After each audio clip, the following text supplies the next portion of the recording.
Hi, so today I'm talking about what is codependency and developmental immaturity. So the definition of codependency I use is developmental immaturity caused by childhood abuse, childhood trauma and dysfunctional parenting. Now to heal this, it's not about blaming parents. They do the best they can with their wisdom, their beliefs, what's happened to them. It's about the impact on the child and then how that affects you as a grown up. Okay, so the main symptoms of codependence or developmental immaturity are having problems with self-esteem. That's loving and accepting yourself as you are, not based on performance, being able to respect yourself even if you act against your morals or you screw up on something. That's self-esteem.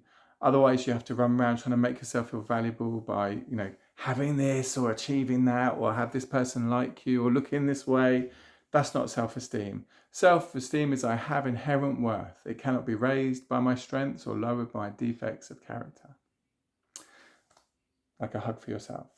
Okay, having boundary problems protecting yourself and containing yourself. If you can't protect yourself, then obviously you're going to be taken advantage of. If you can't contain yourself, you're going to be hurting other people.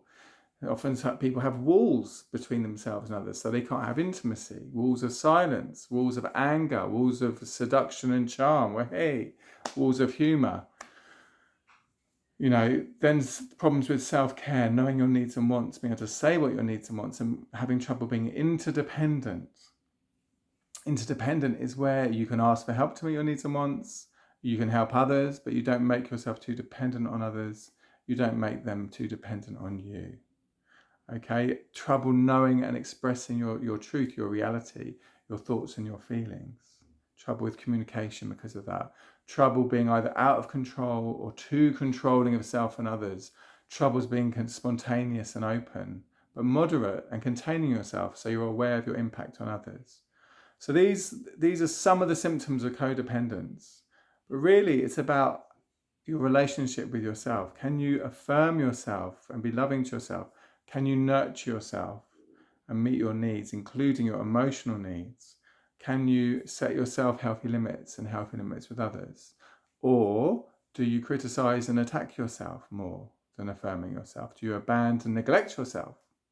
That can include people pleasing and running around helping everyone else, and as you're not looking after yourself. Or do you indulge in out of control behaviors, addictions, binging on stuff, losing your temper, duvet diving? Do you set yourself impossible limits instead of healthy limits, or inconsistent limits?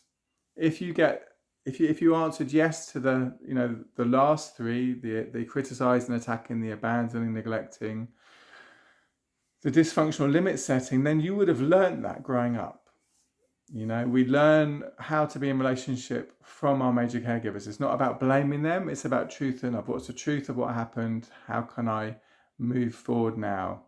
Okay, so if you're interested, I run with another therapist called Sean, post-induction therapy survivors workshops, how to heal from childhood and developmental trauma so you can be your most authentic, empowered self, your best self going forward. There'll be a link above or below this video about these workshops if you're more interested. So yeah, nice to be with you today, and that's what codependence is. Thank you.